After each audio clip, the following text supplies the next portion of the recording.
ಸರ್ವಗುಣಾಚಾರ್ಯರ ಗುರುಕುಲ. ಇಲ್ಲಿ ವ್ಯಾಕರಣದ ಸೂರ್ಯ ಉದಯಿಸಲಿದ್ದಾನೆ. ನೋಡೋಣ ಬನ್ನಿ. ನೋಡು ಪಾಣಿನಿ, ವೇದಾಕ್ಷಾಚಲ ಸಂಗೂಢ ಜಗನ್ಮಾನ್ಯಗವಾಶ್ರಿತ ಜ್ಞಾನ ಸೂರ್ಯ ಇವಾಭಾರಿ ಆಚಾರ್ಯ ಸರ್ವಸದ್ಗುಣ. ಅಂದರೆ ಸ್ವಲ್ಪ ವಿವರವಾಗಿ ಹೇಳು.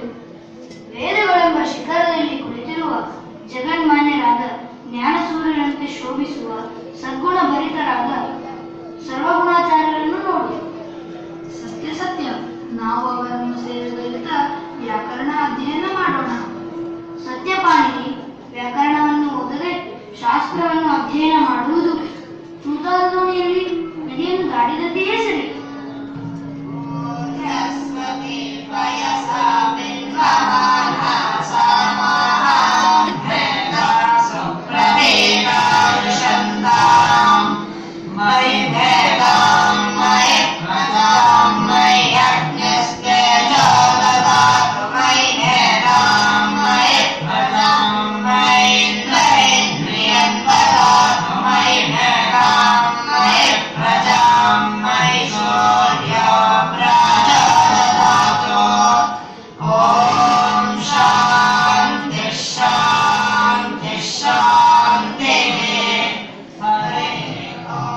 ನೀವು ಅಧ್ಯಯನವನ್ನು ಮುಂದುವರೆಸಿರಿ. ನಾನು ಮುಂದಿನ ಕಾರ್ಯಗಳನ್ನು ನೋಡುತ್ತೇನೆ.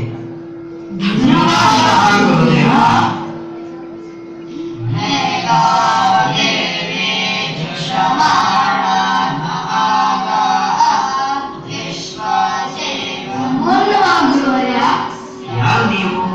ವರರುಚಿ ಶರ್ಮನ್ ಅಹಂಭೋ ಅಭಿವಾದಯ. ವಿದ್ಯಾವಾನ್ ಭವ. ಪಾಣಿನಿ ಶರ್ಮನ್ ಅಹಂಭೋ ಅಭಿವಾದಯ. ವಿದ್ಯಾವಾನ್ ಭವ. ಎಲ್ಲಿಂದ ಬಂದಿರುವಿರಿ? ನಾವು ಪೂರ್ವ ಭಾರತದಿಂದ ಬಂದಿದ್ದೇವೆ. ನಮ್ಮಿಂದ ಏನಾಗಬೇಕು? ನಾವು ನಿಮ್ಮ ಮಹತ್ವವನ್ನು ತಿಳಿದು ನಿಮ್ಮ ಶಿಷ್ಯರಾಗಲು ಬಂದಿದ್ದೇವೆ. ಸಂತೋಷ ಸಂತೋಷ. ಚಾರುಶೀಲ, ಚಾರುಶೀಲ, ಇವರು ನಮ್ಮ ಆಶ್ರಮದ ಹೊಸ ವಿದ್ಯಾರ್ಥಿಗಳು. ಇವರಿಗೆ ನಮ್ಮ ಆಶ್ರಮದ ನಿಯಮಗಳನ್ನು ತಿಳಿಸಿ ಉಳಿದುಕೊಳ್ಳಲು ವ್ಯವಸ್ಥೆಯನ್ನು ಮಾಡು. ಮಹಾರಾಜ್ಞೆ.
ಪರೀಕ್ಷಿಸಲು ಕೆಲವು ಪ್ರಶ್ನೆಗಳನ್ನು ಕೇಳುವರು.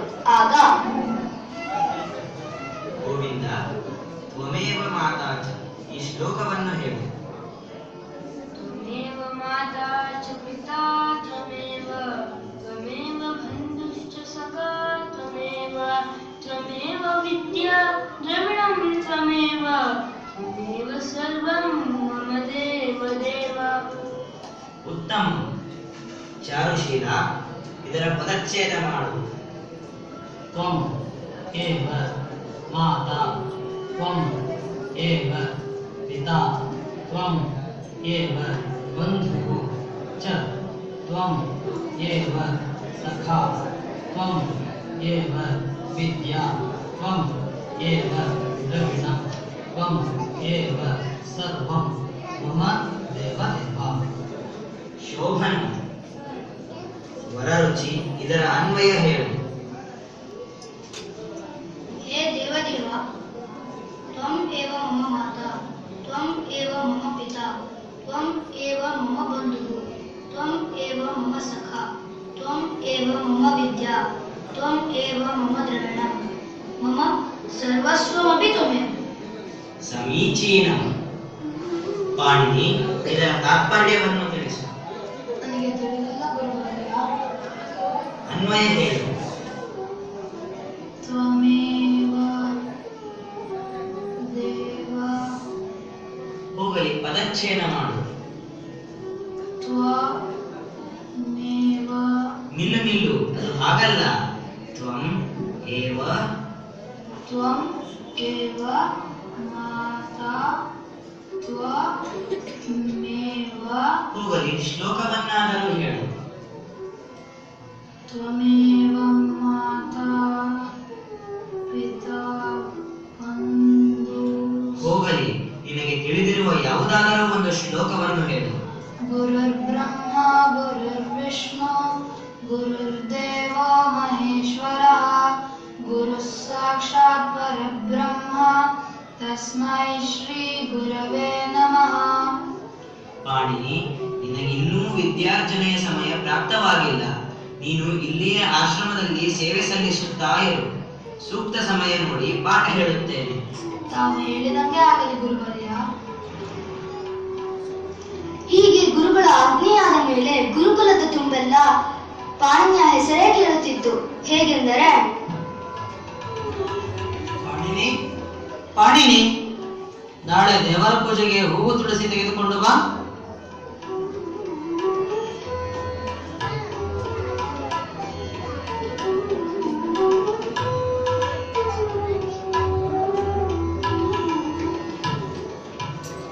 ಪಾಣಿನಿ, ಪಾಣಿನಿ, ಗಿಡಗಳಿಗೆ ನೀರು ಹಾಕು.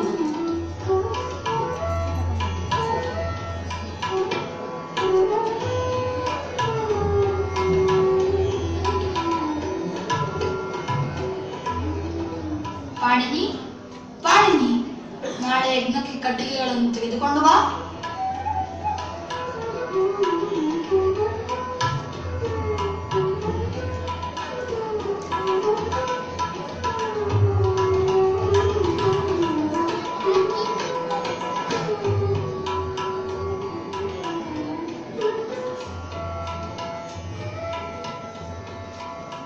ಪಾಣಿನಿ, ಗೋಶಾಲೆಗೆ ಹೋಗು.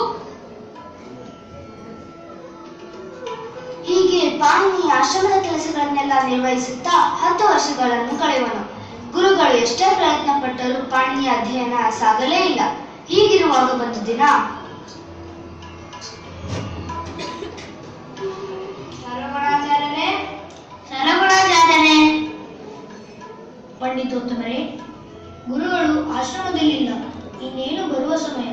ತಾವು ಸ್ವಲ್ಪ ಕಾಲ ವಿಶ್ರಮಿಸಿ. ಆಗಲಿ ಆಗಲಿ. ಪಾಣಿನಿ, ಗುರುಗಳ ಆಸನವನ್ನು ಸಿದ್ಧಪಡಿಸು.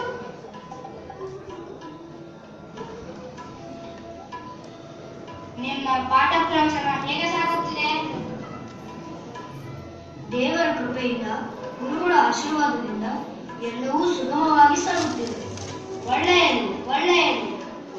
ಪಂಡಿತೋತ್ತಮರೇ, ನೀವು ಮಹಾ ಜ್ಯೋತಿಷಿಗಳೆಂದು ನಾವು ಕೇಳಿ ತಿಳಿದಿದ್ದೇವೆ. ನಮ್ಮ ಅಧ್ಯಯನ ಸಂಪೂರ್ಣವಾಗುವ ಕಾಲ ಸಮೀಪಿಸುತ್ತಿದೆ. ನಮ್ಮೆಲ್ಲರ ಮುಂದಿನ ಭವಿಷ್ಯವನ್ನು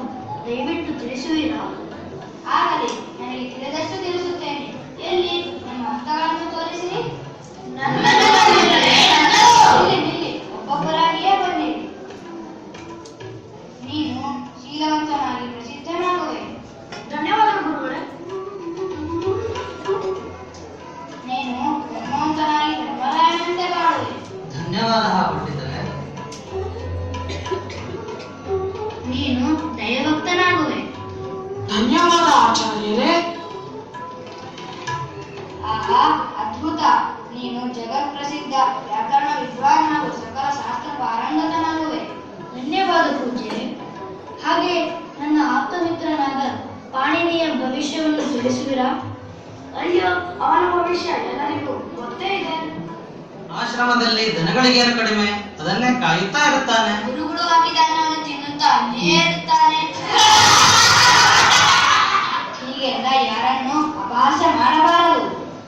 ಪಾಣಿನಿ, ನಿನ್ನ ಹಸ್ತವನ್ನು ತೋರಿಸು. ಹೇ ಭಗವಾನ್, ಇಷ್ಟು ವಿನಯವಂತ ಬಾಲಕನ ಕೈಯಲ್ಲಿ ವಿದ್ಯೆ ರೇಖೆ ಇಲ್ಲವಲ್ಲ. ಇದೋ ಬಂದೆ ಮಾನ್ಯರೇ.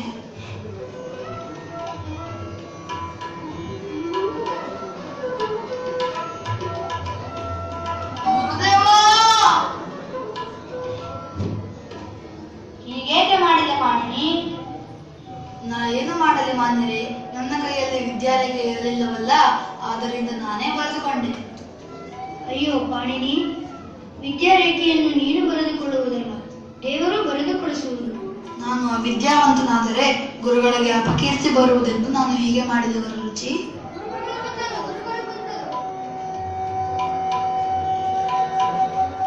ಪಾಣಿನಿ, ನಿನ್ನ ಗುರುಭಕ್ತಿಗೆ ನಾ ಮೆಚ್ಚಿದೆ.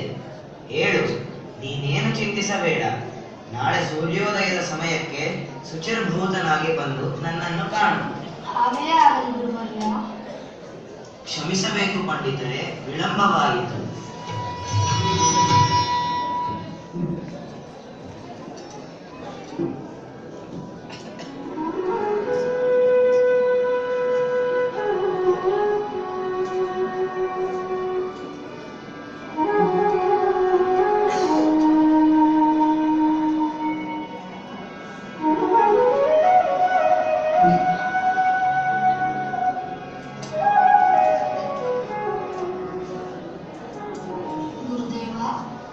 ಬಾ ಪಾಣಿನಿ, ನಾನು ನಿನಗೆ ಪಂಚಾಕ್ಷರಿ ಮಂತ್ರವನ್ನು ಉಪದೇಶಿಸುತ್ತೇನೆ. ಓಂ ನಮಃ ಶಿವಾಯ. ಓಂ ನಮಃ ಶಿವಾಯ.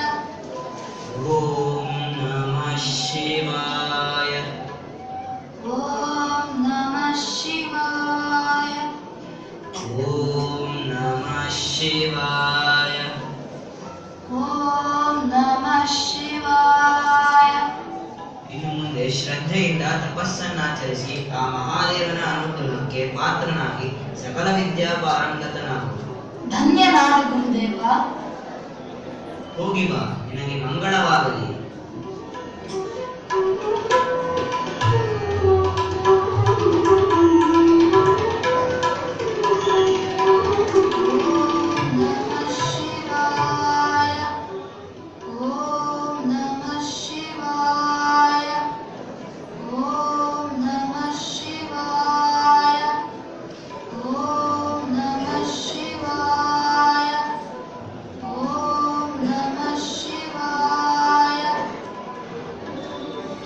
ಪಾಣಿನಿ ಶ್ರದ್ಧೆಯಿಂದ 12 ವರ್ಷಗಳ ಕಾಲ ತಪಸ್ಸನ್ನು ಮಾಡುತ್ತಾನೆ. ಇವನ ತಪಸ್ಸಿಗೆ ಮೆಚ್ಚಿ ಆ ಪರಮಾತ್ಮನು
भवेत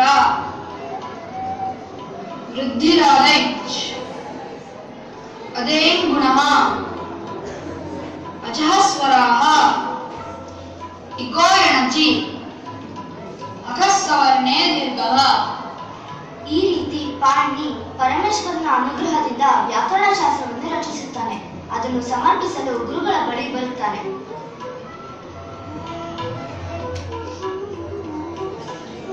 ಗುರುವರ್ಯ, ನಿಮ್ಮ ಆಜ್ಞೆಯಂತೆ ಆ ಪರಮೇಶ್ವರನ ಕೃಪೆಯಿಂದ ವ್ಯಾಕರಣ ಶಾಸ್ತ್ರವನ್ನು ರಚಿಸುತ್ತೇನೆ. ಅದ್ಭುತ, ಅತ್ಯದ್ಭುತ. ಎಣ್ಸಂಧಿಯ ಸೂತ್ರವನ್ನು ವಿವರಿಸು.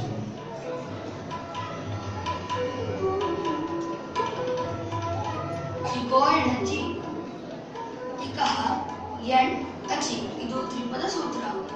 ವೃತ್ತಿ ಇಕಸ್ಥಾನೆ ಎಣ್ ಸ್ಯಾತ್ ಅಚಿ ಸಂಹಿತಾಯಾಂ ವಿಷಯ. ಇಕ್ ಪ್ರತ್ಯಾಹಾರದ ವರ್ಣಗಳೆಂದರೆ ಮಹೇಶ್ವರನ ಸೂತ್ರಗಳಲ್ಲಿ ಇಕಾರದಿಂದ ಕಕಾರದವರೆಗೆ ಬರುವ ಅಕ್ಷರಗಳು. ಅವುಗಳು ಹ್ರಸ್ವ ಮತ್ತು ದೀರ್ಘ, ಇಕಾರ, ಉಕಾರ, ಋಕಾರ ಮತ್ತು ಹ್ರಸ್ವ ಋಕಾರ. ಈ ಅಕ್ಷರಗಳ ಮುಂದೆ ಅಸವರ್ಣ ಸ್ವರಗಳು ಪರವಾದರೆ ಕ್ರಮವಾಗಿ ಎಣ್ ಪ್ರತ್ಯಾಹಾರದ ಅಕ್ಷರಗಳು ಅಂದರೆ ಮಹೇಶ್ವರನ ಸೂತ್ರಗಳಲ್ಲಿ ಯಕಾರದಿಂದ ನಕಾರದವರೆಗಿನ ಅಕ್ಷರಗಳು. ಅವುಗಳು ಯವರಲ ಅಕ್ಷರಗಳು ಆದೇಶವಾಗಿ ಬರುತ್ತದೆ. ಉದಾಹರಣಾರ್ಥಂ ಯದಿ ಅಪಿ ಎಂದಿರುವಾಗ ಪೂರ್ವ ಪದದ ಕೊನೆಯ ಅಕ್ಷರ ಇ ಮತ್ತು ಉತ್ತರ ಪದದ ಮೊದಲನೆಯ ಅಕ್ಷರವಾದ ಅ, ಇಕಾರಕ್ಕೆ ಅಸವರ್ಣ ಸ್ವರವಾದ ಅಕಾರವು ಪರವಾದರಿಂದ ಇಕಾರಕ್ಕೆ ತಾಲು ಸ್ಥಾನದಲ್ಲಿ ಸಮಾನವಾದ ಯಕಾರವು ಆದೇಶವಾಗಿ ಬಂದು ಯದ್ಯಪಿ ಎಂದಾಗಿದೆ. ಅತ್ಯದ್ಭುತ. ಎಲ್ಲಿಯವರೆಗೆ ಶಬ್ದಶಾಸ್ತ್ರ ಇರುವುದೋ ಅಲ್ಲಿಯವರೆಗೆ ನಿನ್ನ ಹೆಸರು ಶಾಶ್ವತವಾಗಲಿ. ಈ ರೀತಿ ಗುರುಗಳ ಹಾಗೂ ಪರಮೇಶ್ವರನ ಅನುಗ್ರಹಕ್ಕೆ ಪಾತ್ರನಾದ ಪಾಣಿನಿಯ ವ್ಯಾಕರಣವನ್ನೇ ನಾವು ಇಂದಿಗೂ ಅಧ್ಯಯನ ಮಾಡುತ್ತಿದ್ದೇವೆ. ಬಹುಶಃ ಎಲ್ಲಾ ಭಾರತೀಯ ಭಾಷೆಗಳಲ್ಲೂ ವ್ಯಾಕರಣ ಮಾತ್ರ ಪಾಣಿನಿಯ ನಿಯಮದಂತೆಯೇ ನಡೆಯುತ್ತಿದೆ.